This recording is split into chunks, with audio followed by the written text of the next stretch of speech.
तव्वाब रहीमिल वहाब रब्बिल अरबाब व मुसब्बिबिल अस्बाब व मुसव्विर सुवरिल इंसान मिनल माय व तुराब व अशहदु अन ला इलाहा इल्लल्लाहु वहदहु ला शरीका लहु शहादतम मुसिलतन इला दारिस सवाब व अशहदु अन्ना मुहम्मदन अब्दुहु व रसूलुहु नबियुन करमो उनसुरुहु अताब अम्मा बाद फ़ऊज़ु बिल्लाहि मिनश शैतानिर रजीम बिस्मिल्लाहिर रहमानिर रहीम क़ुल इन कुन्तुम तुहिब्बूनल्लाह फत्तबिऊनी युहब्बुकुमुल्लाह आमन्तु बिल्लाहि सदक़ल्लाहु मौलानाल अज़ीम व सदक़ रसूलुहुन नबियुल अमीनुल करीम व नहनु अला ज़ालिका लमिनश शाहिदीन वश्शाकिरीन वल्हम्दुलिल्लाहि रब्बिल आलमीन।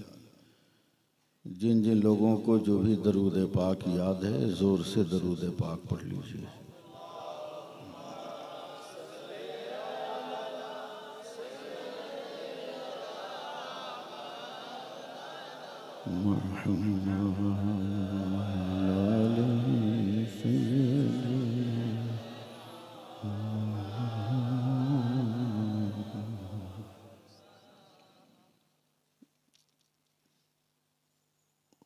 हिंदी उर्दू समझते हैं ना आप लोग, इसलिए कि मैं बंगला नहीं जानता हूँ। जितनी देर कहिएगा उतनी देर मैं आपके सामने हूँ। दुआ कीजिए कि हम और आप मज़हब की बात हम कहें, आप सुने और हम दोनों मिलकर अमल करें।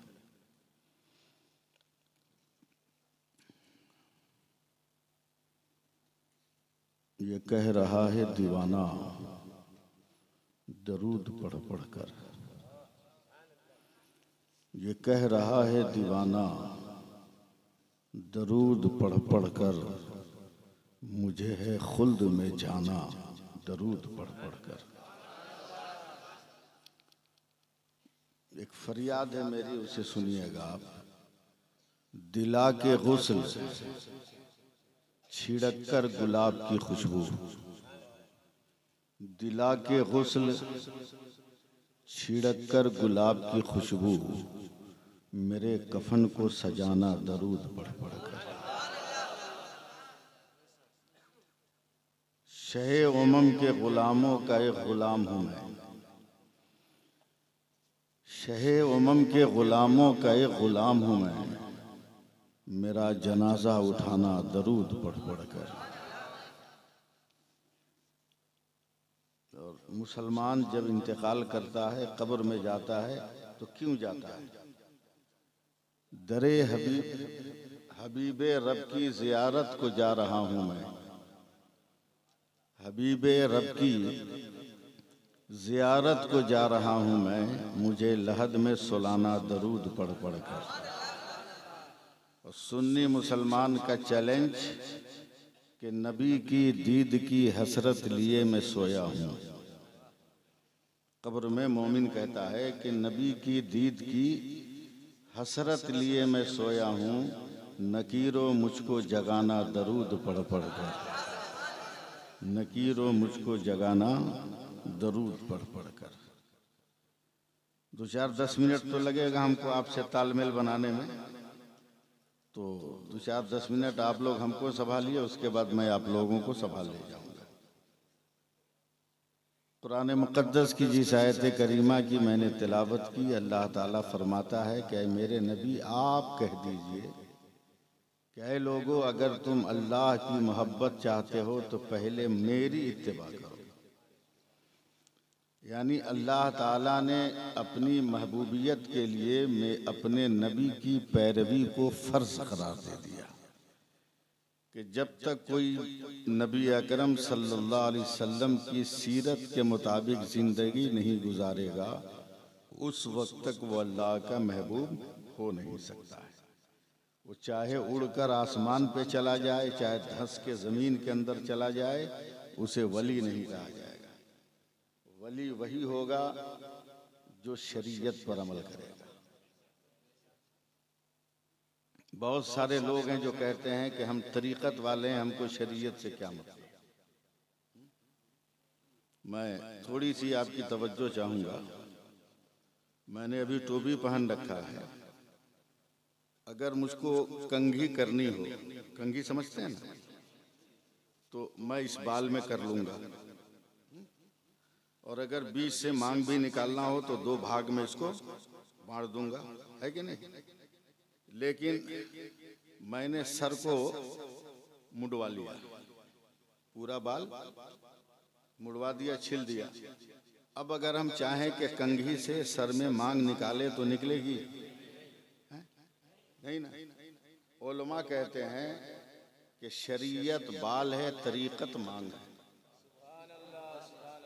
शरीयत बाल है, तरीकत मांग है। जब शरीयत ही नहीं रहेगी तो तरीकत कहाँ से निकालोगे? इसलिए तरीकत अगर चाहिए तो पहले शरीयत पर अमल करो। नमाज पढ़ो तब तरीकत है, शरीयत पर अमल करो तब तरीकत है, नहीं तो वो तरीकत नहीं, आपकी तबीयत हो सकती है। अल्लाह के रसूल सल्लल्लाहु अलैहि वसल्लम ने कितनी मुक़द्दस जिंदगी गुजारी। 1450 साल होने वाले हैं, मगर आज तक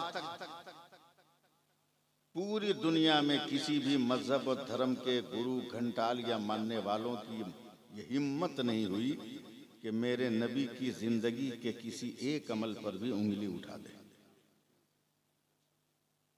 सवाल ही नहीं पैदा। मैं सिर्फ आपका ज़हन तैयार कर रहा हूं। अभी तकरीर जब देखूंगा शुरू करना है तब शुरू करूंगा। ये जुल्म, जबर और बर्बरियत की दुनिया है। ये दुनिया जुल्म बर्बरियत की दुनिया है। ये हर तरफ जुल्म, और अब तो ठोकने की सियासत आ गई। जिसको जहां चाहो वहां ठोक दो।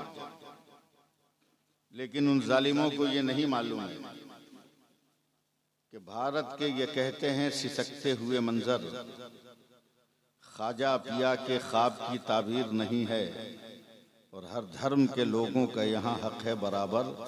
भारत किसी के बाप की जागीर नहीं है।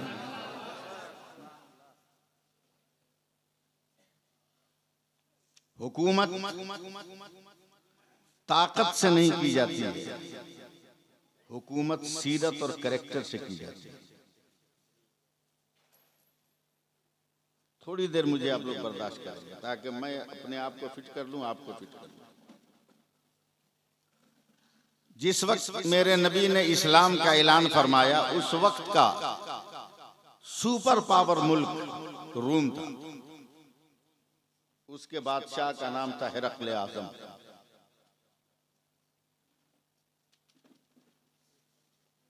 उसने बद्र, उहुद, मक्का की जंग की तफसील सुनने के बाद अपना एक जासूस भेजा मदीने में।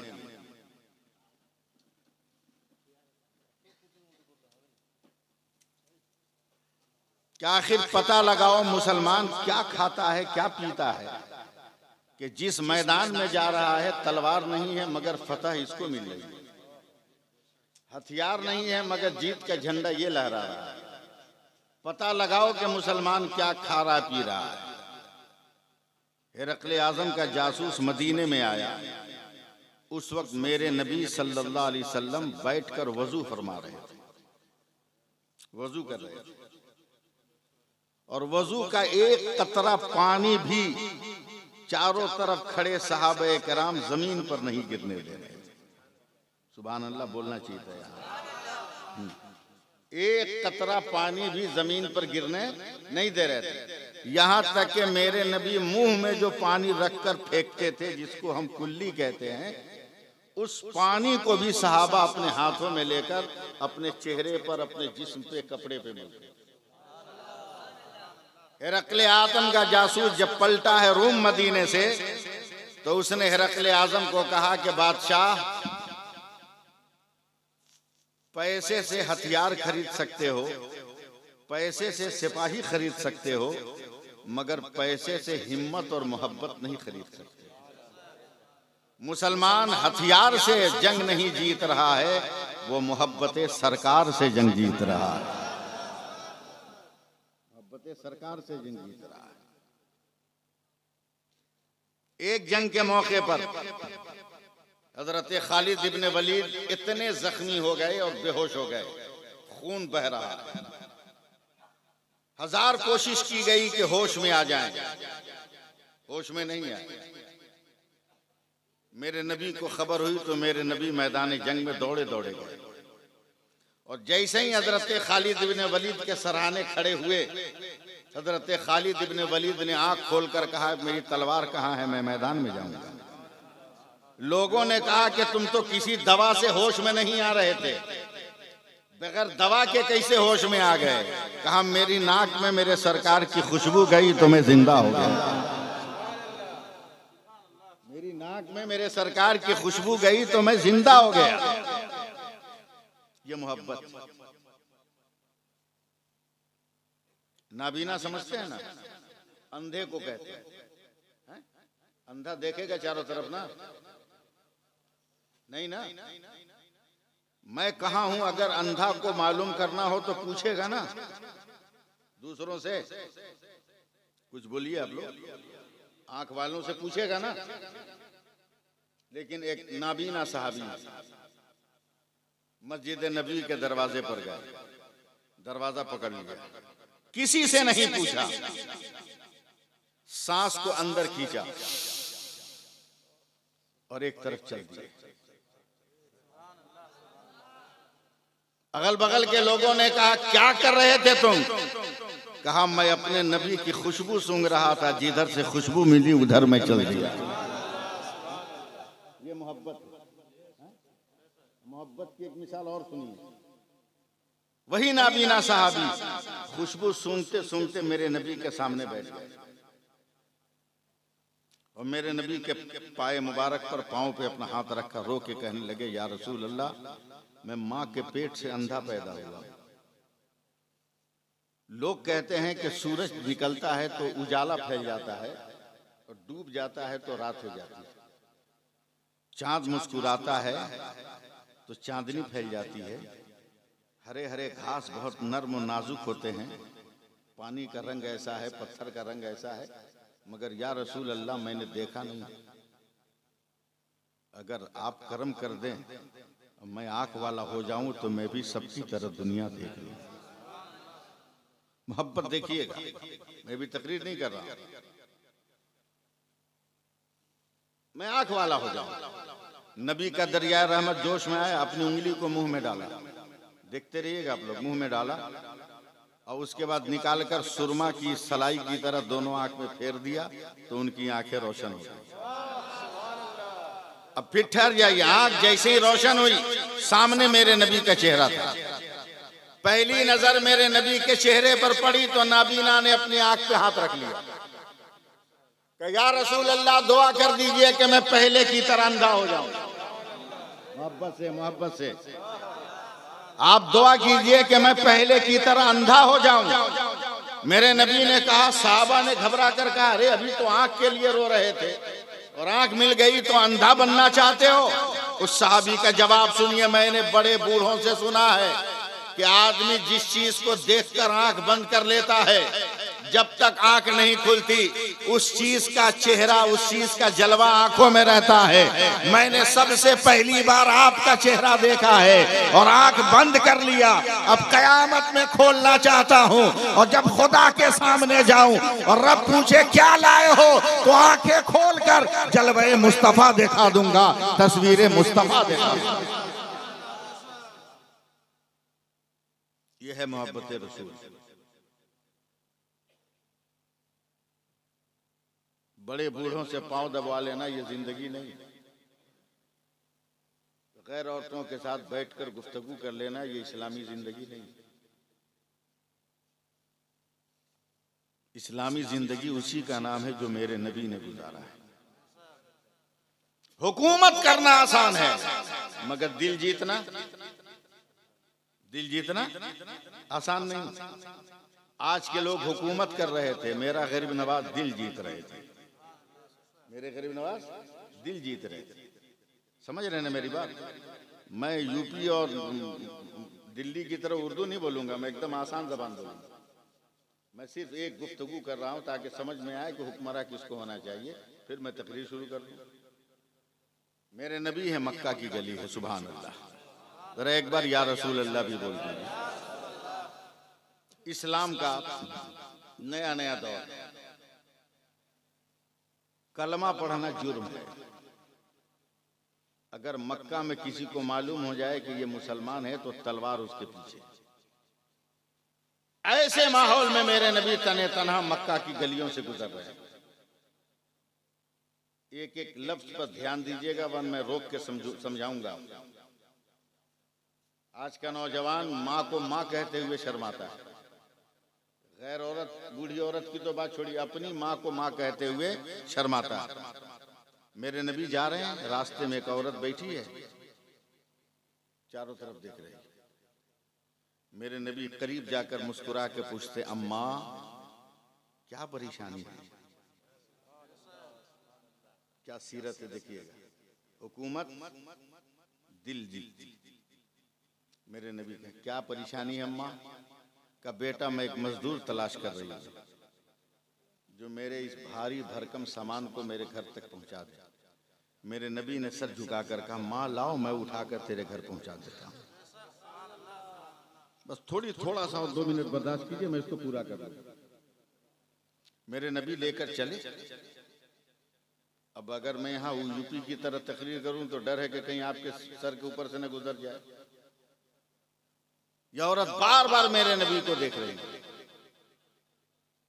बार बार मेरे नबी को ताक रही है और दिल से आवाज निकल रही है, क्या खूबसूरत बच्चा है, कितना खूबसूरत जवान है, कितना हसीन जवान है। मेरे नबी चल रहे हैं। अब वो औरत मुस्कुरा मुस्कुरा कर दिल ही दिल में आला हजरत की जबान में कह रही है, जिस सुहानी घड़ी चमका तैबा का चांद, उस दिल अफरोज साथ पे लाखों सलाम। नबी के भावों को देखा तो औरत ने मुस्कुरा कर आला हजरत की जबान में कहा कि जिसके सजदे को मेहराब काबा झुकी, उन भावों की लताफत पे लाखों सलाम। सुभान अल्लाह नहीं कहिएगा तो हम जबरदस्ती भी बुलवा सकते हैं। औरत ने नबी की आंखों को देखा तो बरजस्ता वो कहती है कि बरजस्ता वो कहती है कि हाथ नबी के दस्ते मुबारक को देखा तो बरजस्ता वो कहती है, हाथ जिस समत उठा गनी कर दिया, मौज बहरे समात पे लाखों सलाम। मेरे नबी के कान पे नजर गई है तो औरत फौरन कहती है, दूर और नजदीक के सुनने वाले वो काने लाले करामत पे लाखों सलाम। नबी को जब मुस्कुराते हुए नबी को होठों को देखा है तो औरत दिल ही दिल में कहती है, पतली पतली गुले कुद्स की पत्तियां, उन लबों की नजाकत पे लाखों सलाम। गौर से देख रही है मेरे मुस्तफा को और देखते देखते कहती है, बेटा आज तक किसी माँ ने तेरी तरह खूबसूरत बेटा नहीं जन्म दिया होगा। बोलिएगा आप लोग। ए बेटा मैं मरने के करीब हूँ, बूढ़ी हो गई हूँ, न जाने कब कब्र में चली जाऊं, मेरी एक नसीहत नोट कर ले। कहा क्या? बोला सुना है कि अब्दुल्ला के मरने के बाद उसकी बीवी आमना की कोख से एक बेटा जन्म लिया था जो अब जवान हो गया है। वो मक्का में कह रहा है खुदा एक है, मैं उसका रसूल हूं। ए बेटा उस मोहम्मद के चक्कर में मत पड़ना, तुमको बाप दादा के दीन से अलग कर देगा, उसके चक्कर में मत पड़ना। मेरे नबी खामोश, कुछ बोल नहीं रहे, खामोश। थोड़ी देर के बाद, सुन रहे हैं ना आप लोग, थोड़ी देर के बाद फिर वो कहती है, ए बेटा अगर कभी आमना सामना हो जाए मोहम्मद से तो उससे बात भी मत करना, वरना सुना है कि जो उससे बात करता है वो भी उसी का हो जाता है। मेरे नबी मुस्कुरा रहे हैं, अभी भी कुछ नहीं कहा। किरदार देखिएगा, सीरत देखिएगा, हुकूमत नहीं।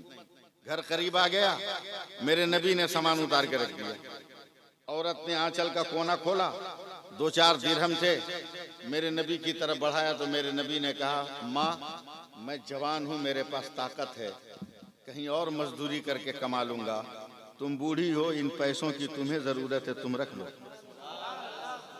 वो औरत कहती है, बेटा इन्हीं सब बातों के लिए मैं तुमको कह रही हूँ कि सब काम ठीक है, लेकिन मोहम्मद के चक्कर में मत पड़ना, उसके चक्कर में पड़ना, तुम भी उसी के हो जाओ। मेरे नबी अभी भी कुछ नहीं बोल रहे, मुस्कुरा रहे हैं। और धीरे से जब पलटे हैं तो औरत पीछे से कहती है, बेटा रुक जा, तूने बेसहारा का सहारा बनकर, मजलूम का हिमायती बनकर, बेकस का कस बनकर, लावारिस का वारिस बनकर बता दिया कि अब गरीबों का कोई मसीहा आ गया है।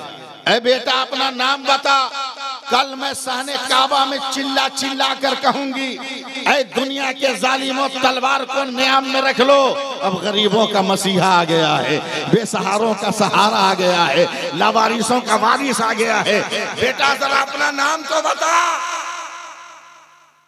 तब मेरे नबी ने पलट कर कहा, माँ मैं नाम क्या बताऊं, पूरे रास्ते भर जिस मोहम्मद के खिलाफ तुम बोल रही थी वो मोहम्मद मैं ही हूं।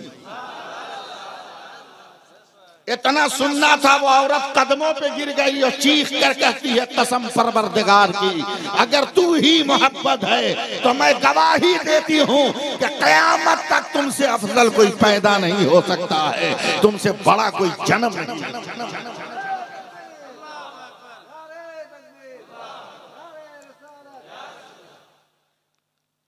अब नबी की इत्तिबा कैसे?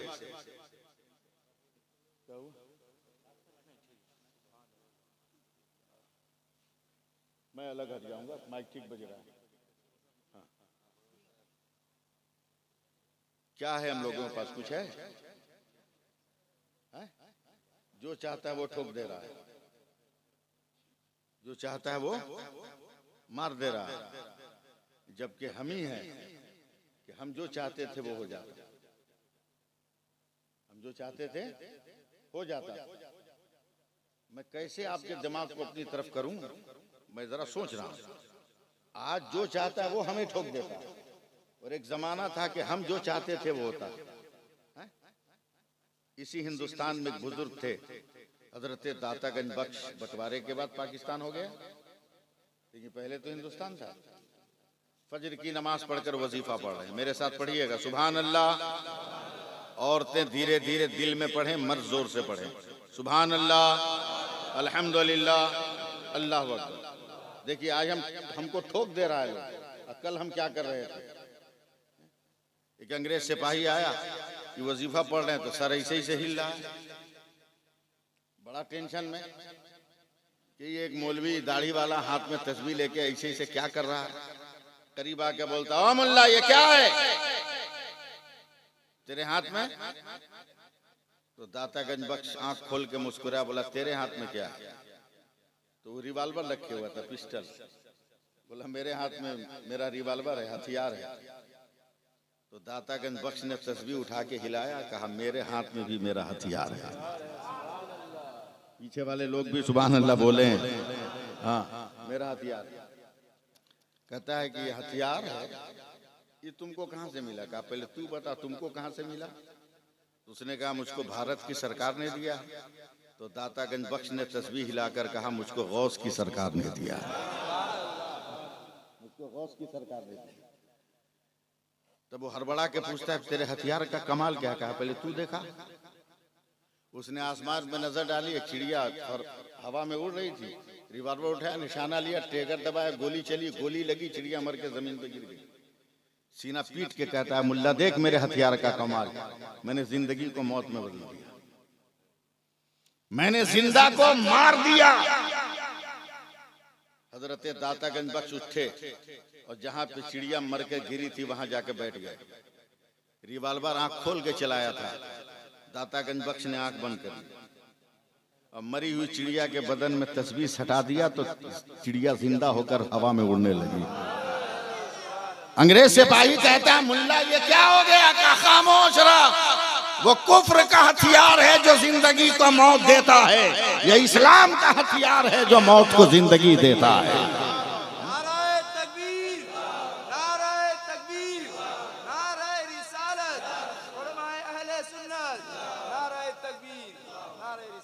बदल गए इतने जल्दी हम। कल मुर्दे को हम जिंदा कर रहे थे, आज हम जिंदों को मुर्दा किया जाए। एहसास गुज़श्ता 8 सालों में 6,74,000 मुस्लिम लड़कियां गैर मुस्लिम लड़कों को लेकर भागकर इस्लाम से काफिर हो चुकी है। और इसका जिम्मेदार कौन है? इसका जिम्मेदार आज का नौजवान है और उसका जिम्मेदार उसके गार्जियन है। ऐसी तालीम मत दो औलादों को कि उससे उसका दीन छीन ले। वो तालीम दो कि दीन न रहे तो उसके सीने में दीन आ जाए, मजहब आ जाए। अल्लाह का शुक्र है कि मकतब का आप लोगों ने चंदा किया, आबाद कीजिए उसको। मौका मिले तो अपनी बच्चियों के लिए भी उसमें खोलिए और पढ़ाने का नज़म कीजिए। दीन रहेगा तो कभी हमारी बेटी काफिर नहीं बनेगी। सुभान अल्लाह कहिए, मैं बात बदल दूंगा, वरना इस मैटर पे गुफ्तगू होगा मेरा दिमाग सनक जाएगा। क्या है कुछ हम लोगों के पास? बोलिए, खाली हाथ। ये तो अल्लाह है जो हम सबको बचाए हुए। आज तक तो हम और आप अपने मुंह को नहीं समझ सके कि मुंह क्या समझ सका। 10वें दिन में उठोगे, बरस मारोगे इधर 2-4 मरतबा, कुल्ली करोगे, भरपेट खा के निकल जाओगे। लेकिन अल्लाह ताला ने जो मुंह बनाया है, इसमें कितनी कुदरत रखा है, आज तक नहीं समझ सके। ये 32 दांत है ना, क्या समझ रहे ना? 32 बोलते हैं ना बंगला में। 32 दांत है। मेरे ख्याल से 8 चौके 32 होता है ना। 8 चौके 32। आप अपना दांत देखो, न समझ में आए तो आईना में जाके देखना, और आईने में भी न समझ में आए तो उखाड़ के देखना। 4 ऊपर 4 नीचे, 4 ऊपर 4 नीचे, समझना। 4 ऊपर 4 नीचे। आगे जो 8 है इसमें 1 नोक है। उसके बाद जो 8 है उसमें 2 नोक है। उसके बाद जो 8 है उसमें 3 नोक है। उसके बाद जो 8 है उसमें 4 नोक। आखिर क्यों? ये सिस्टम क्यों अल्लाह ताला ने पैदा किया हमारे दांत में? इसलिए कि हलक के बाद जो चीज है जिसमें अतड़ी वगैरह इतना नाजुक है कि अगर कोई टाइट, कोई सख्त, कोई भारी भरकम चीज चली जाए तो वो चीज छिल जाए या फट जाए तो मेरा बंदा मेरा जिक्र नहीं कर पाएगा, सुभान अल्लाह नहीं कह पाएगा, ला इलाहा इल्लल्लाह नहीं कह पाएगा। जरा मोहब्बत से बोलिए। अल्लाह ने यह सिस्टम रखा, पहले 1 नोक, बाद में 2 नोक, उसके बाद 3 नोक, उसके बाद 4 नोक। उंगली उठा के चेक करो मैं कितना सच कह रहा हूं।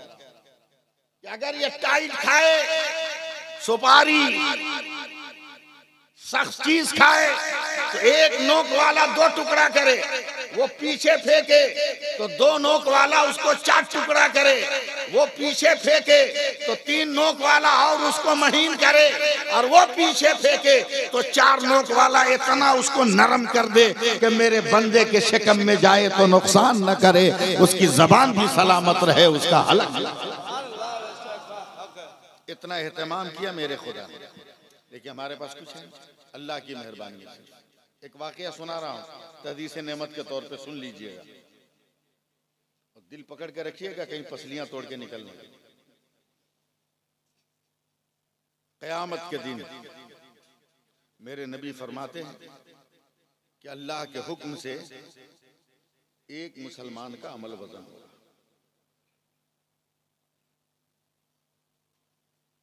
सुनिए उलमाए कराम, 99 नेकी 1 गुनाह। कितनी नेकी? ये कम है क्या? फिर सुभान अल्लाह क्यों नहीं बोले? 99 नेकी 1 गुनाह। इंसान भी बड़ा खुश कि अब तो मेरा बेड़ा पार है। फरिश्तों ने कहा मौला तेरे बंदे के नाम अमल में 99 नेकी 1 गुनाह है। अल्लाह फरमाएगा ले जाओ इसको जहन्नम में डाल दो। फरिश्ते भी चौंक जाएंगे, ये इंसान भी चौंक जाएगा। कहा मैंने इतनी नेमतें दी, आंख मैंने दिया, अक्ल मैंने दिया, इल्म मैंने दिया, दांत मैंने दिया, नाक मैंने दिया, कान मैंने दिया, गोश्त मैंने दिया, दिमाग मैंने दिया, तमाम सोच मैंने दी, तमाम वजूद मैंने दिया, और ये 100 नेकी नहीं किया। ले जाओ इसे जहन्नम में डाल दो। तवज्जो तवज्जो, जहन्नम में डाल दो। फरिश्ते जब पकड़े तो खींचेंगे, तो बंदा कहेगा ठहर, मैं खुदा का हूं, खुदा मेरा है, मुझे अपने खुदा से बात करने दे। एकदम दिल थाम के रखिएगा। क्या है? क्या परवरदिगार, मैंने कोशिश किया, मुझसे ना हो सकी 100 नेकी, मगर तू तो अरहमुर राहिमीन है, तू तो बख्शिश करने वाला है, गफूरुर रहीम है, तू अपने फजल से मुझे माफ कर दे। अल्लाह फरमाता है फरिश्तों, मेरा बंदा मुझसे रहम तलब कर रहा, ले जाओ इसको क़यामत के मैदान में छोड़ दो। और बोलो कि मेरे तमाम बंदे क़यामत के मैदान में हैं, किसी से एक नेकी मांगकर 100 कर ले, मैं इसको जन्नत दे दूंगा। जरा सा बर्दाश्त करो आप मुझको। पहुंचा क़यामत के मैदान में, सबसे पहले माँ पे नजर पड़ी, अम्मा एक नेकी। माँ ने तड़प कर बेटे को पकड़ लिया, कहा बेटा जब तक मेरे इख्तियार में था, सीने के खून को दूध की शक्ल देकर तुम्हें जिंदा रखती रही, मगर वो मत मांग जो मेरे अमल में नहीं। जा अब्बा से मांग ले। अब्बा एक नेकी। बाप ने भी तड़प कर बेटे को पकड़ा, कहा बेटा जब कांटे पे नजर पड़ती थी तो मैं अपना पांव रखता था और तुम्हें उठाकर कांधे पर मंजिल पार कराता था, मगर वो मत मांग जो मेरे पास नहीं। दरियापुर नाम इलाके का कासिम नगर वालों जरा ध्यान देना, क़यामत के मैदान में घूम रहा है, एक नेकी एक नेकी एक नेकी एक नेकी, कोई नहीं दे रहा। 1-2 दिन, 10 किलोमीटर, 20 किलोमीटर, 100 किलोमीटर, 25,000 बरस तक पैदल चल रहा है क़यामत के मैदान में। कितने दिन? 25,000 बरस तक पैदल चलेगा क़यामत के मैदान में, एक नेकी, मगर कोई नेकी नहीं देगा। 25,000 बरस के बाद थक कर जमीन पे गिर जाए, जख्म है सब फट गए, टूट गए। फरिश्ते कहते उठ, वो कहता अब हमसे नहीं चला जाएगा, अब मैं नेकी भी नहीं मांगूंगा, चलने की ताकत नहीं है, अब ले चलो, खुदा का हुक्म है जहन्नम में डालने का, मुझे जहन्नम में डाल दो। फरिश्ते इसको उठा के ले जाते हैं जहन्नम के दरवाजे पर। जैसे ही पहुंचे, देखा कि इसके गांव का, गांव बोलते हैं, क्या बोलते हैं, गांव बोलते हैं ना, इसके गांव का एक आदमी पहले से जहन्नम के गेट पे खड़ा। ये हैरत से पूछता, अरे भाई तू? बोला हम तुम्हारी तरह बेवकूफ हैं जो वजन कराने जाएंगे। बोला क्या मतलब? बोला तुम्हारा रिजल्ट देख के हमको अपना रिजल्ट समझ में आ गया। बोला नहीं समझे। बोला तेरे पास 99 नेकी है तो तुम्हारा ही हाल है, हम फंसने जाए? मेरे पास तो 99 गुनाह है, हम एकदम परफेक्ट जगह पे खड़े हैं, गेट खुलेगा अंदर घुस जाएंगे। इतनी कठिनाई कौन बर्दाश्त करे? ये बता तू क्यों आया? तुमको तो अल्लाह ने इजाजत दिया था कि एक नेकी का इंतजाम कर लो, जन्नत दे दूंगा। का 25,000 बरस पैदल चलने के बाद भी नेकी नहीं मिली, क्या करोगे? जाओ जहन्नम में। अब ये 99 नेकी वाला जब जहन्नम की तरफ बढ़ रहा है तो अचानक 99 गुनाह वाला खड़ा हो गया। कहा भाई रुक जा, ठार ठार ठार। बोला क्या हुआ? बोला मैं तो कंफर्म हूं कि मैं बच नहीं सकता, लेकिन एक चांस है तू बच सकता है। बोला कैसे? कहा मेरे पास जो एक नेकी है ना, वो रख के भी मेरा रास्ता क्लियर नहीं। एक काम कर, ये नेकी तू ले ले, कम से कम गांव का तो एक आदमी जन्नत में चला जाएगा। बोलो यार, बोलो और मोहब्बत से बोलो, और मोहब्बत से बोलो। कम से कम गांव का तो एक आदमी जन्नत में चला जाएगा। ले ले नेकी। का दोगे? का ले लो, रख के करूंगा। जब नेकी मिली 100 ही तो एकदम ताव में आ गया। फरिश्तों चलो खुदा के पास आया। का मौला तेरे हुक्म से एक नेकी का इंतजाम हो गया। अल्लाह फरमाता फरिश्तों मेरा कौन बंदा है जो क़यामत के मैदान में नेकी बांट रहा है? अल्लाह तेरा एक बंदा है जहन्नम के गेट पे, उसने देखा, उसको भी पकड़ के ला। जहन्नम के गेट से वो भी लाया गया। अल्लाह ने पूछा तुमने दिया? कहा मौला मैंने दे दिया। कहा क्यों? कहा एक नेकी रख के भी मेरा रास्ता क्लियर नहीं हो रहा था, इसलिए मेरे दिल ने फैसला किया कि मैं जाऊं या ना जाऊं, जन्नत में कम से कम मेरा एक भाई तो चला जाए। जैसे ही गुनहगार ये जुमला कहेगा, रब फरमाएगा फरिश्तों मेरे हुक्म से दोनों को जन्नत में डाल दो। पूरा मजमा बोलो, हाथ उठा के बोलो सुभान अल्लाह। दोनों को जन्नत में डाल दो। अब फरिश्ते कहेंगे मौला वो मुकम्मल परहेजगार जन्नत समझ में आई, ये मुकम्मल गुनहगार इसको जन्नत कैसे? तो अल्लाह फरमाता है फैसला कर, जब बंदा होकर मेरे बंदा पे रहम कर रहा है तो क्या मैं अल्लाह होकर अपने बंदा पे रहम ना करूंगा? नारे तकबीर, नारे तकबीर, नारे रिसालत, नारे हैदरी, उलमाए अहले सुन्नत, नारे तकबीर, नारे रिसालत। सिर्फ खुदा के फजल से नमाज पढ़ोगे नहीं और चक्कर में रहोगे, रखो यार, सब मदरसे में जाएगा, मकतब में जाएगा। नमाज पढ़ोगे नहीं, IPL का ड्रीम 11 का है? कमा लो 1 करोड़। जितना इंटरनेशनल प्लेयर है सब जुआ खिलवा रहा है भारत का, और जितना सुपरस्टार हीरो है पूरे भारत को गुटखा खिला रहा है। कभी किसी प्लेयर को बोला, कहते सुना क्रिकेटर को कि बच्चों को स्कूल में पढ़ाओ, या किसी फिल्म स्टार को सुना कि बच्चों को स्कूल में पढ़ाओ? फिल्म स्टार गुटखा फाड़ के प्रचार कर रहा है और क्रिकेटर जुआ खिला के प्रचार कर रहा है।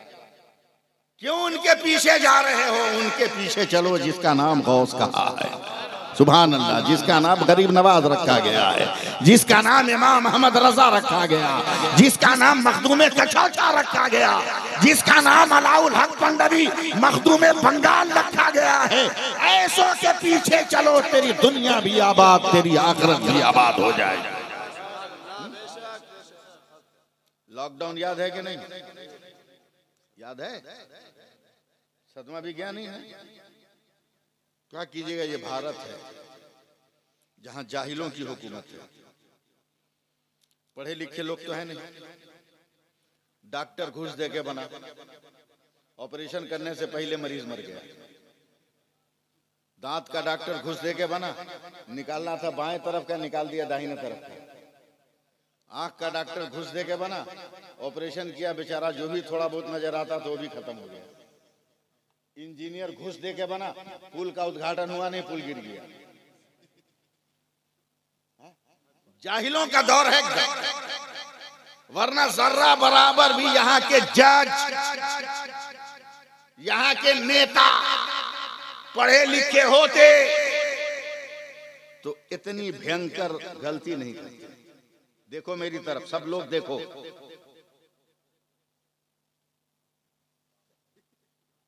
बोलो जोर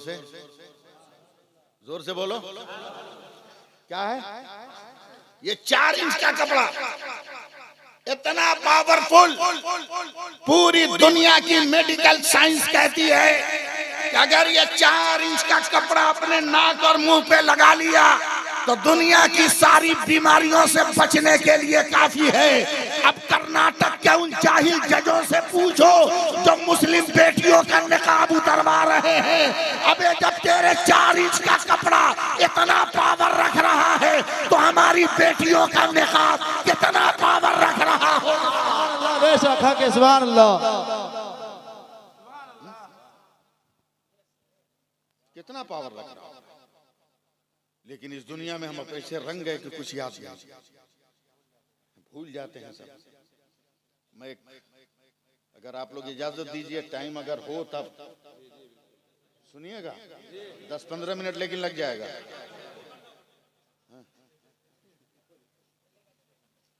मैं एक वाकया सुना रहा हूं, दिल थाम कर सुनिए, औरत मर्द सब तवज्जो से सुने। औरत को भी औरत बन के रहना चाहिए, औरत को भी औरत बन के रहना चाहिए। ये औरत जो एकदम अब औरत नहीं रही, औरत अब औरत नहीं रही।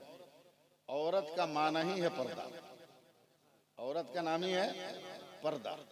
मगर कौन समझाए इन औरत को? अल्लाह पना, कहां से इनको अक्ल आई, किसने इनको पुश किया? समझ में बात नहीं आती। हदीस पाक में आया कि शौहर अगर कहीं काम से आया तो चुपचाप बिस्तर पे लेट गया। समझ रही ना? औरतें भी मेरी आवाज समझ रही होंगी ना, वो भी हिंदी जानती है ना। चुपचाप आके बिस्तर पे सो गया और औरत सब काम छोड़कर गई और शौहर का पांव दबाने लगी। मेरे नबी कहते हैं जमानत दे दो कि मैं उसको अपने साथ लेके जन्नत में जाऊंगा। सुन लिए? समझ गई होंगी ना बेटियां? दूसरी हदीस सुनो। मेरे नबी फरमाते हैं कि औरत को अगर इस बात का यकीन हो कि मेरे मेकअप करने से मेरा शौहर मुझसे खुश रहेगा, तो मैं औरत को हुक्म देता हूं कि नफिल नमाज को छोड़कर वो मेकअप करे ताकि उसका शौहर खुश हो। मगर ये औरत कितनी टेढ़ी है, शौहर के साथ जैसे तैसे रहेगी। बाल कहीं और है, नाक से पानी बह रहा है, हाथ में कालिक लगी है, कपड़ा लत्ता का ठिकाना नहीं, जैसे तैसे रहेगी शौहर के साथ। और वही शौहर कह दे मालदा चलना है, 3 घंटा इसको लगेगा तैयार होने में, 3 घंटा।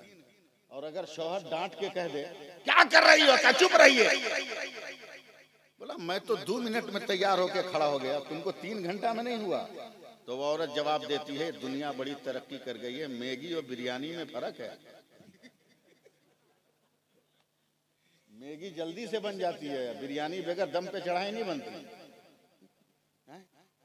अब जरा सोचो कि ये जो बन ठन के निकली है, जो इसको देख ले वो भी जहन्नमी, या जिसको जिसको देख ले ये भी जहन्नमी।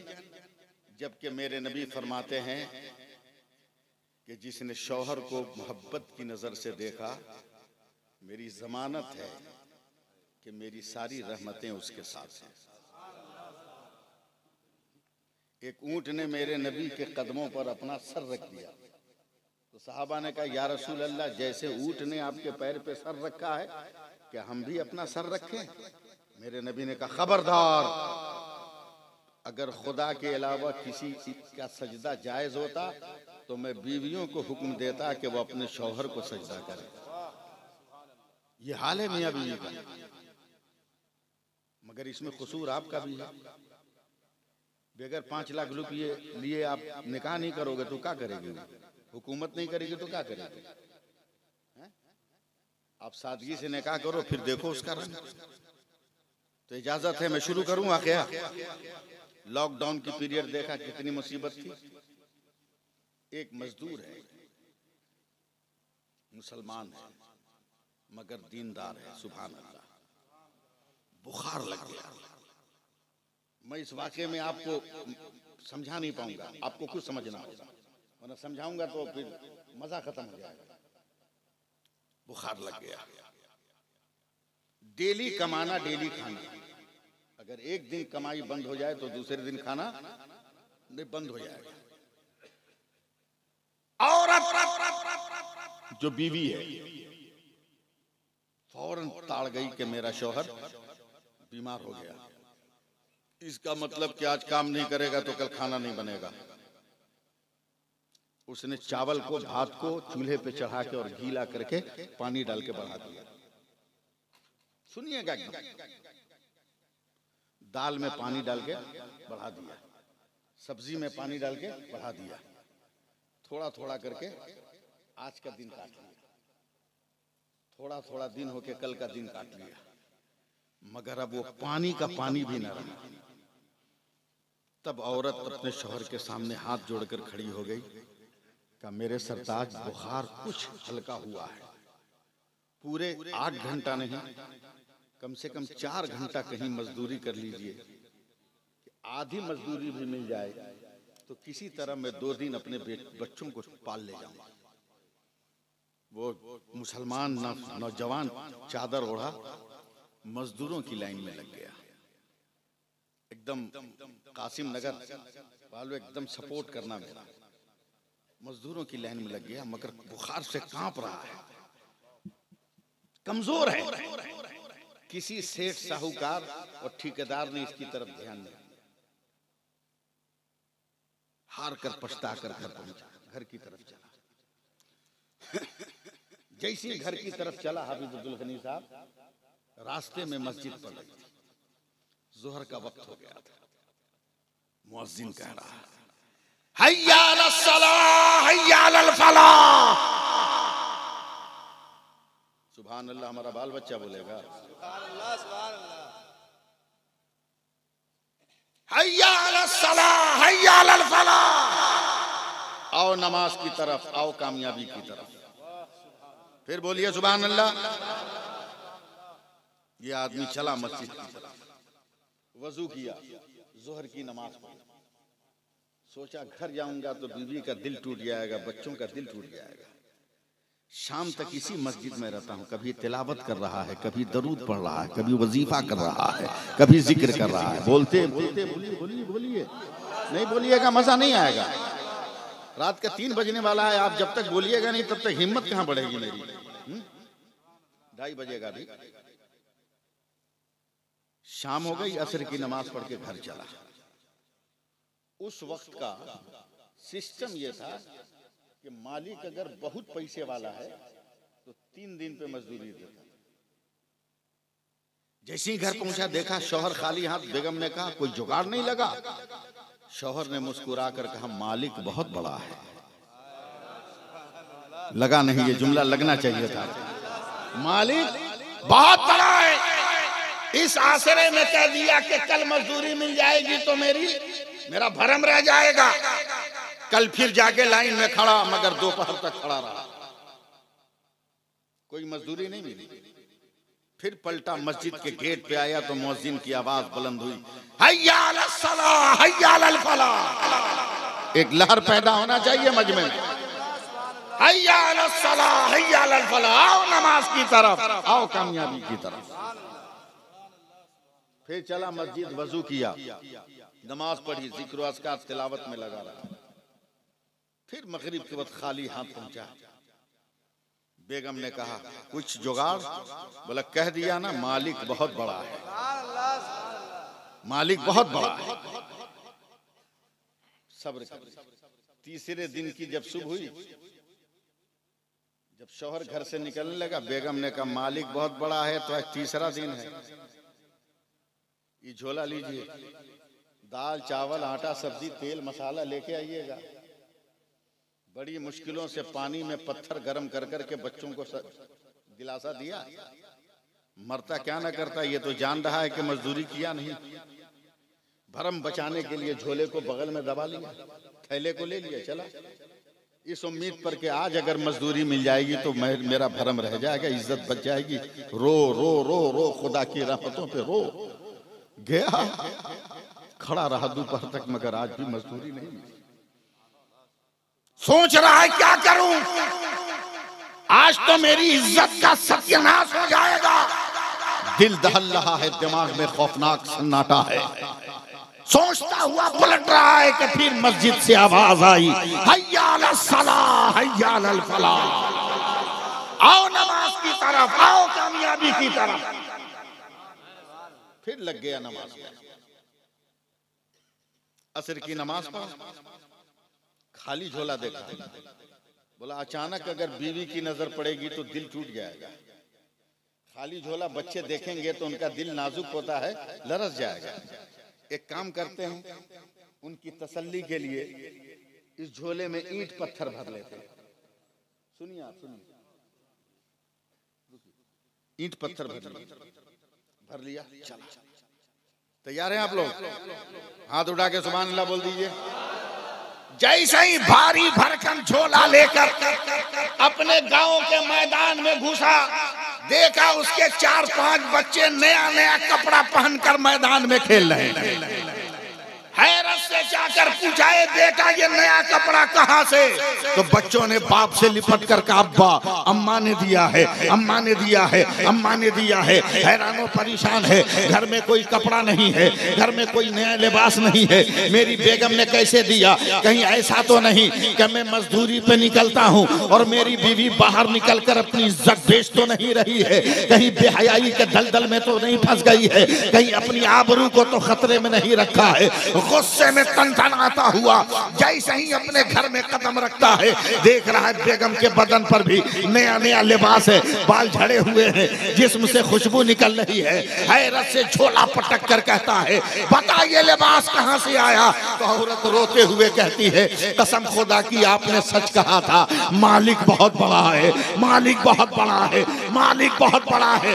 क्या मतलब? आज दोपहर में आपके मालिक का नौकर आया था, ये कपड़ा दे गया है, कई बोरा खाने पीने का अनाज दे गया है और सालन दे गया है। बोला तेरा शौहर बड़ी मेहनत से मजदूरी कर रहा है, मालिक ने खुश होकर ये बोनस दिया है, मजदूरी लेकर तेरा शौहर आ रहा है।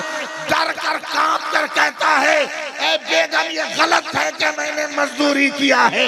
अगर यकीन ना हो तो मेरे झोले को उलट कर देखो, उस ईंट और पत्थर का टुकड़ा निकलेगा। औरत ने घबरा कर जब झोला पटका है तो हीरे जवाहरात के टुकड़े निकल रहे हैं।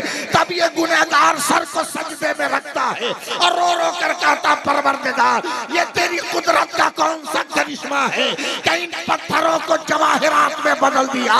तो आवाज आती है, मेरे बंदे तूने मेरा काम किया है, मैंने तेरा काम किया। नारे तकबीर, नारे रिसालत, नारे हैदरी, शाने करीमी, शाने करीमी, नारे तकबीर, नारे रिसालत। सुभान अल्लाह।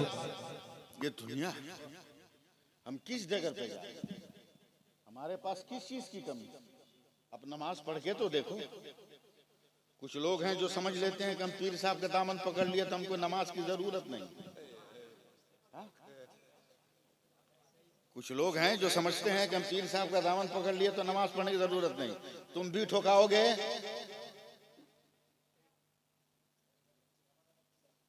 अब इसके आगे समझो, मैं नहीं बोलूंगा।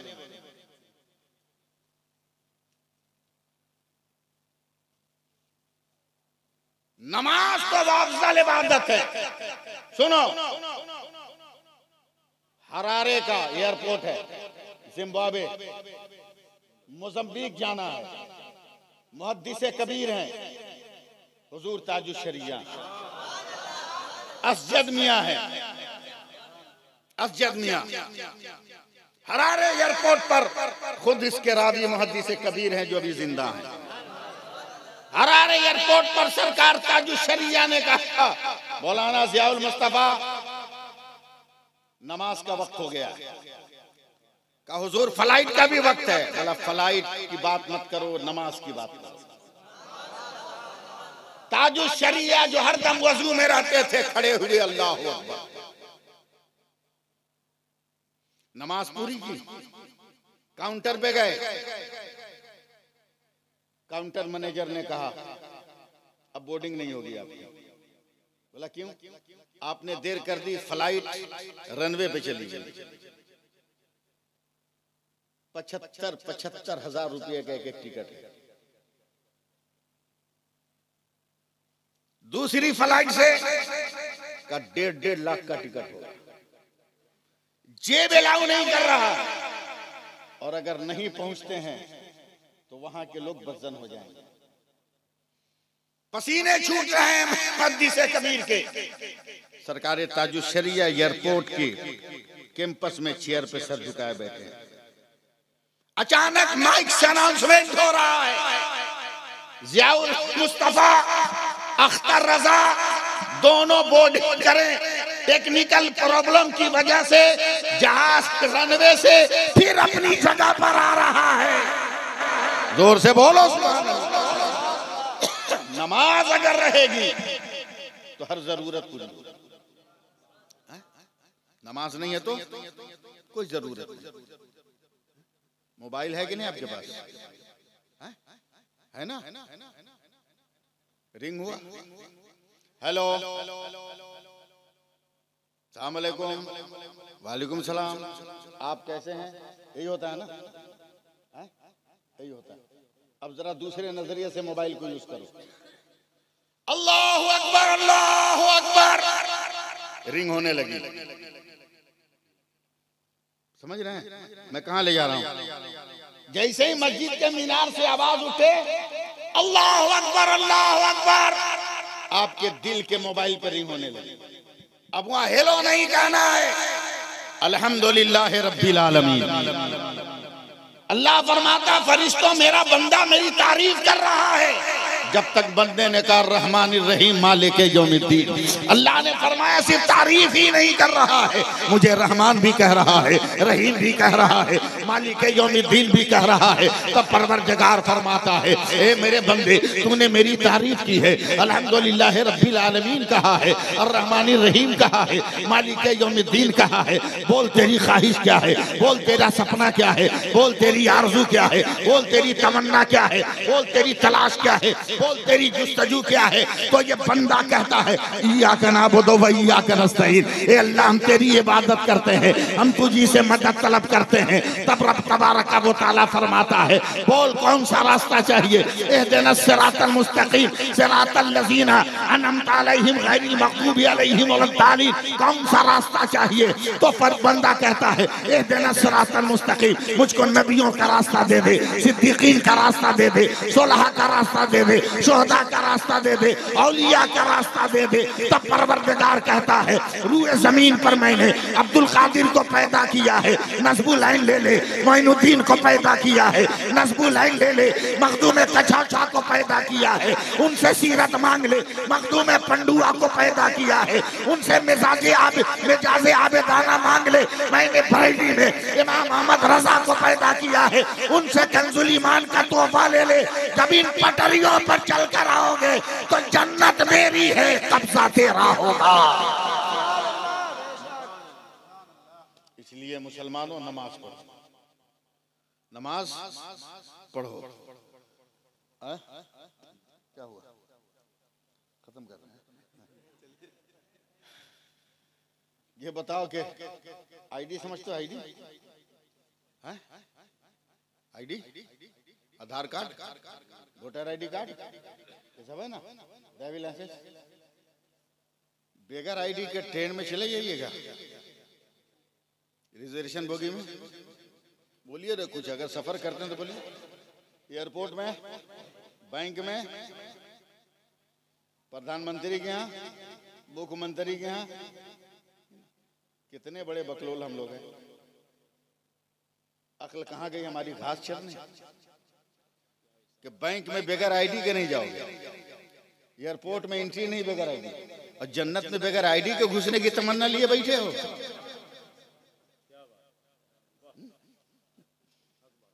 जन्नत में बेगर आईडी का घुसने की तमन्ना बैठो। उसके लिए भी हजरत बाबा आदम का घर है, तो उसके लिए भी खतियान दिखाना होगा, जमीन का कागज दिखाना होगा, और जमीन का कागज यही है नमाज।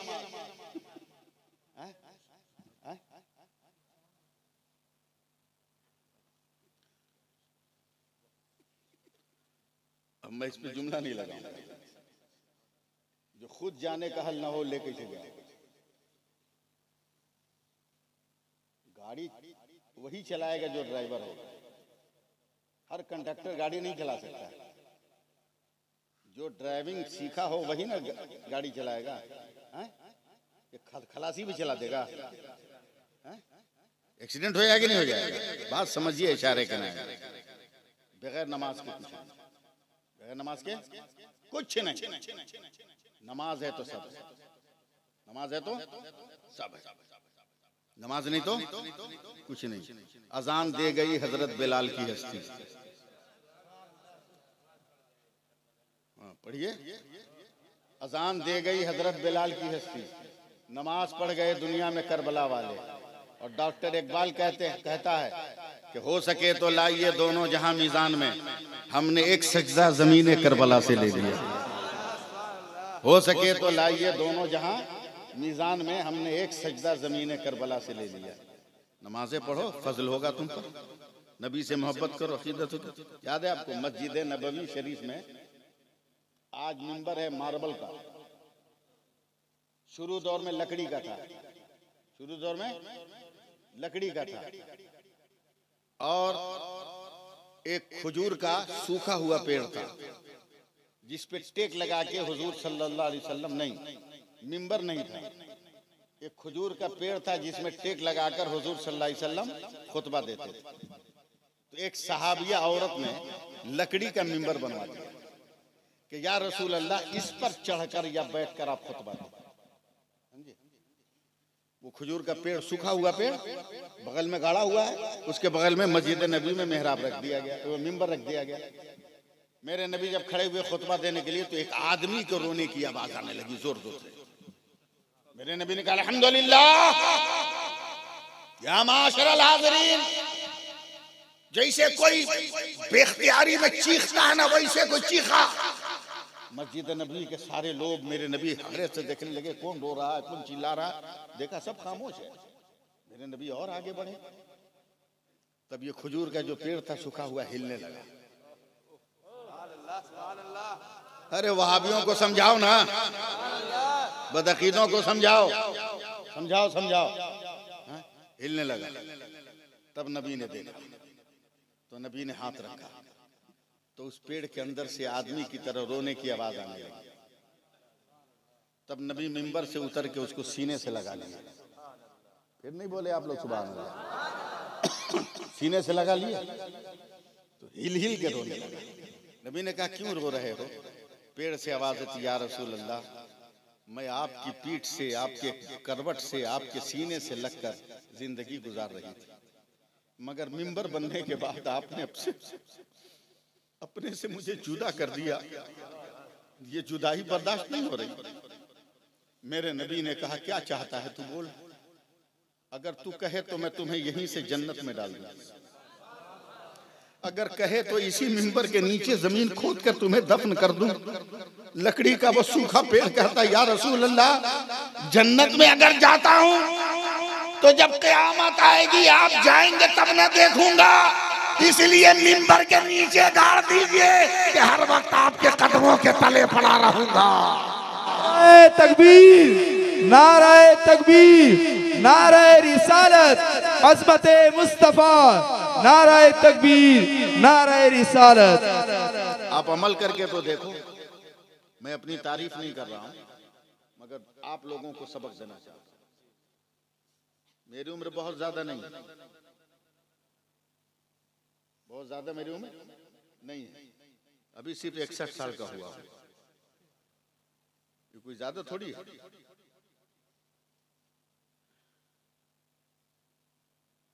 इस उम्र में अल्लाह ताला ने इतनी नेमतें मुझको दी कि मैं ये निकम्मा आदमी उसका शुक्र नहीं अदा कर सकता। हिंदुस्तान का कौन गांव, कौन शहर, कौन मदरसा, कौन खानका है जहां मैंने तकरीर नहीं।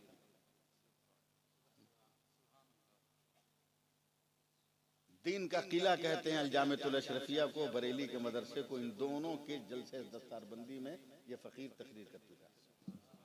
आपके इलाके में ज्यादातर जामिया नईमिया मुरादाबाद के फारिग तहसील है लोग, 2 से 3 मरतबा मैं जामिया नईमिया मुरादाबाद के जलसे दस्तारबंदी में मैं तकरीर कर चुका हूँ। मौलाना मुफ्ती अब्दुल मन्नान कलीमी साहब की महफिल की। बेपनाह अल्लाह ने नेमतें दी,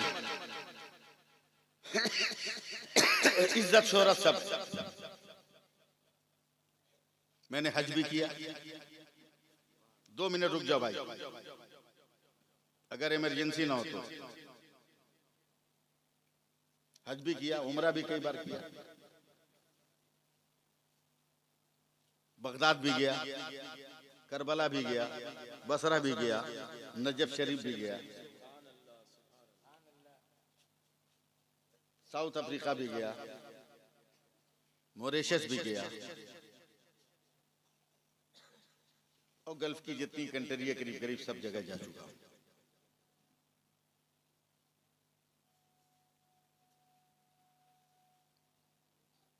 जब मैं बगदाद शरीफ गया तो फजर की नमाज पढ़कर 11वीं शरीफ की शब में मैं जब रोज़े सरकारे गौसे आज़म से फातिहा पढ़ के बाहर निकला तो एक आदमी ने मुझको पकड़ लिया, कहा आपको फलां आदमी बुलाया। मैं गया तो वहां की खानकाह के सज्जादा नशीं अल हाशिम अल कादरी अल जिलानी, उन्होंने मुझे खिलाफत दिया, जुब्बा दिया, इमामत दिया। हिंदुस्तान की कितनी खानकाहों की खिलाफत मुझको मिली है, मुझको खुद याद है। अब मैं आपको कुछ कहना चाहता हूं, 2 मिनट का वक्त लूंगा, अगर इजाजत दीजिए तो। इन हाथों ने गुंबद खतरा की दीवारों को भी छुआ है, सुभान अल्लाह बोलिए। रोज़े रसूल की जालियों को भी मैंने छुआ है। जन्नतुल बकी में बैठकर एकदम सबसे आखिरी यानी नबी के रोजे की दीवार से सटा हुआ मैंने 2.5 घंटा गुजारा। ये रियाजुल जन्ना में मैंने 2.5 घंटे गुजारा। काबा का गिलाफ भी छुआ, काबा की दीवार भी छुआ, हजर अस्वद भी छुआ, मकाम इब्राहिम भी छुआ। जब करबला गया, आप रज़वी सिलसिला में शजरे में जितने बुजुर्गों का नाम पढ़े हैं, करीब करीब हर वली के मजार पे मैंने हाजिरी दी। जब मैं सफर पे था तो मैं दुनिया के उस कब्रिस्तान में मैंने हाजिरी दी जो 17 किलोमीटर लंबा कब्रिस्तान है। दुनिया का सबसे बड़ा कब्रिस्तान है जिसमें 70,000 अंबिया कराम के मजारात हैं। मैंने उस पे हाजिरी दी।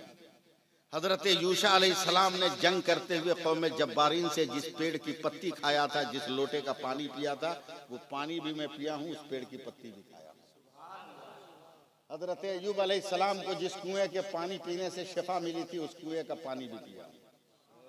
नजफ अशरफ ने जिस यहूदी के से कुआं खरीदने के बाद पत्थर मत पर पैर मार कर हजरत अली ने पानी का चश्मा निकाला था, उस पानी को भी मैंने पिया। तूफान नूह जिस चूल्हे के अंदर से निकला था, उस चूल्हे को भी मैंने छुआ। समझे? तमाम बुजुर्गों के मज़ारात पर गया। ये कादरी फकीर आज कासिम नगर में। मैं चाहता हूं कि कुछ फैजान आपको भी मिल जाए, कुछ फैजान आपको भी मिल जाए, और मैं कुछ लेके अपने घर नहीं जाऊंगा। आप जो भी दीजिएगा मेरे हाथ में दीजिए, 10, 5, 20 करके जो भी देना हो दीजिए, मेरे हाथ पर टच कीजिए ताकि आप तक फैजान पहुंच जाए, मदरसे को, मकतब को पैसा पहुंच जाए। अगर कोई ऐसा है तो आओ। इतना में तो पूरा मजमा उखड़ के आ जाना चाहिए। औरतें नहीं आएंगी, मैं उनके यहाँ बच्चों को भेज दूंगा। आ जाओ, इससे बड़ा सरमाया नहीं मिलने वाला है। हाँ, ये फ्री में जो है कादरी जो है हिसाब किताब आपके हवाले जा रहा है। एक एक आदमी उठ के आ जाओ, पैसा है तब भी आओ, पैसा नहीं है तब भी आ जाओ, ताकि कम से कम फरिश्ते नोट कर लें कि कादरी फकीर जब पुकार रहा था तो रसूलुल्लाह के घर के लिए ये लोग सारे लोग कादरी फैजान लेने के लिए तड़प तड़प कर आ रहे थे। बस स्टेज बचा देना, माइक बचा देना, या कुछ बचे चाहे बचे, उससे कोई मतलब नहीं है। अल्लाह ताला फजल फरमाए आप सब पर, आपकी रोजी रोटी में बरकतें अता फरमाए। मकतब का कोई जिम्मेदार आदमी है तो आप ऐसा कीजिए, ये तौलिया मेरे हाथ में था, ये तौलिया वहां भेज दीजिए औरतों के पास, इसको पकड़ती रहेंगी और पैसा देती रहेंगी मकतब के लिए, भेज दिए, मगर तौलिया वापस आना चाहिए। ये भी शर्त लगा दीजिएगा उसके साथ। आते रहिए आप लोग, देते रहिए, अल्लाह ताला फजल फरमाएगा, अल्लाह ताला करम फरमाएगा, आपकी जायज रोजी रोटी में बेपनाह बरकतें अता फरमाएगा, दीन मजबूत करेगा। लोगों, पीर ऐसे ही पकड़ो जो तुम्हें जन्नत की राह दिखा दे, पीर ऐसे ही पीर की पैरवी करो जो तुम्हें जन्नत का मुसाफिर बना दे।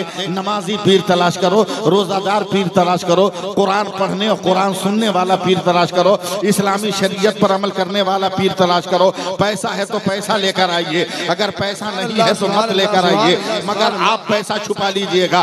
रब तबारक व तआला की कुदरत देख रही है कि मेरा कौन बंदा है जो पॉकेट में पैसा रखकर रसूलुल्लाह के घर के लिए पैसा नहीं दिया है, रसूल मेरे नबी की इत्तिबा करने के लिए पैसा नहीं नहीं दिया है। याद रखिए, अगर मदरसा आबाद है तो मुल्क भी आबाद है, घर भी आबाद है। अगर आज जो है 30-40 टुकड़ों में रूस बटा है तो उसकी असल वजह यही है कि उसने मदरसों को बंद कर दिया तो रूस टुकड़े टुकड़े हो गया है। आज भारत में भी मदरसों को बंद करने की कोशिश की जा रही है, मगर जब तक गरीब नवाज के दीवाने रहेंगे, आला हजरत के दीवाने रहेंगे, सरकार ताजुशरिया के मस्ताने रहेंगे, मखदूम कचौचा के चराग की रोशनी में जिंदगी गुजारने वाले रहेंगे, मखदूम बंगाल का पानी पीने वाले रहेंगे, उस वक्त कोई माई का लाल हिंदुस्तान के किसी भी इंसान का बाल नहीं बेका कर सकता है। इसलिए कि हम हैं तो भारत आबाद है, हम हैं तो हिंदुस्तान आबाद है, हम हैं तो हिंदुस्तान आबाद है। तुम तो टुकड़ों में बटे हुए थे, हम आए हैं तो हमने तुमको मुत्तहिद किया है और ये गरीब नवाज का हिंदुस्तान हुआ है।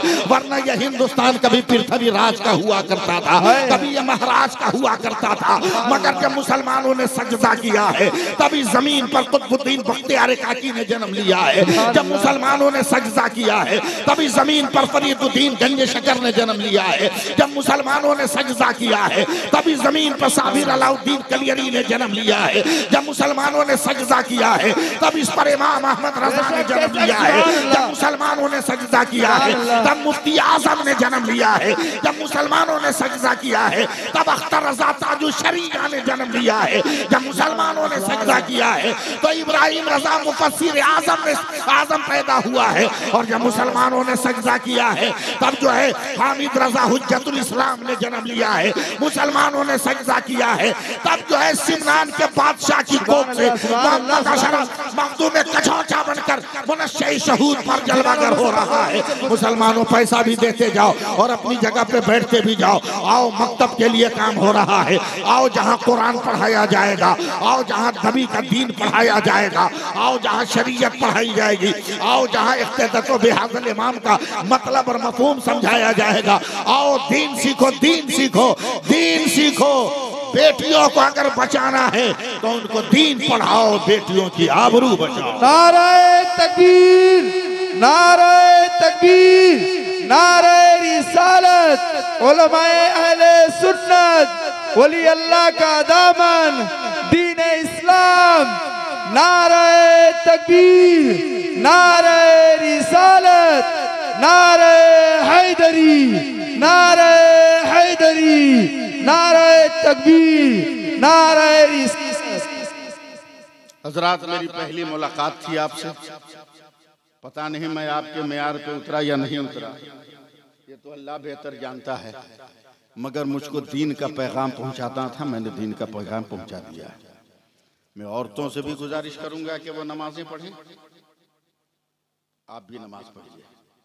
बिहार में एक बोली बोली जाती है कि जेकरा हाथ में डोई ओकरा हाथ में सब कोई। डोई समझते हैं? चमचा को बोलते हैं, लकड़ी का होता है। जिसके हाथ में डोई उसके हाथ में सब कोई। तो औरत अगर नमाज पढ़ने लगेगी तो इसके हाथ में तो डोई है, ये घर में ऑर्डर चला सकती है, नमाज नहीं पढ़ोगे खाना नहीं मिलेगा, नमाज नहीं पढ़ोगे खाना नहीं मिलेगा, समझे? लेकिन क्या कीजिएगा, पहले घर में दाखिल होइए ना तो बूढ़ी औरत कहती थी बेटा सलाम अलैकुम, चची कहती थी, मामियाँ कहती थी, फूफियाँ कहती थी बाबू सलाम अलैकुम, बहन कहती थी भैया सलाम अलैकुम, भाई कहता था भैया सलाम अलैकुम। मगर आज घर में घुसी है ना, पलंग है, कुर्सी है, सोफा है, टेबल है, आदमी भी है, मगर कोई आपको सलाम नहीं कर रहा है। अम्मा पलंग पे मोबाइल लिए पड़ी, बहन सोफा पे मोबाइल लिए पड़ी, भैया टेबल पे मोबाइल लिए पड़ा।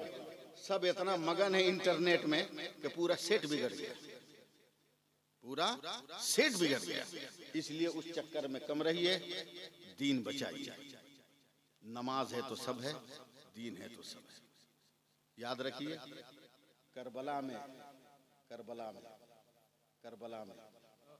अकेले शब्बीर के एक सजदे ने कयामत तक के लिए इस्लाम को वो ताकत दे दिया है, सुभान अल्लाह, सुभान अल्लाह, कि कोई जालिम सजदे का नूर नहीं चुरा सकता है।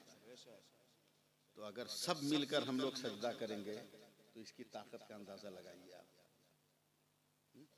हदीस पाक में आया कि मोमिन चाहे काला हो, गोरा हो, नाटा हो, लंबा हो, जैसा भी हो, जिस वक्त ये सर को सजदे में रखता है उसी वक्त खुदा को सबसे खूबसूरत लगता है। इसलिए कोशिश कीजिए, वक्त बहुत ज़्यादा हो गया, मुझे सफ़र भी करना है और लंबा सफ़र करना है, इसलिए मैं अपनी बातें ख़त्म कर रहा हूँ। इंशाअल्लाह ताला ज़िंदगी ने वफ़ा की, मेरी तारीख़ खाली मिल गई। अगर आपको फिर कभी आपने बुलाया तो मैं हाज़िरी देने की कोशिश करूँगा।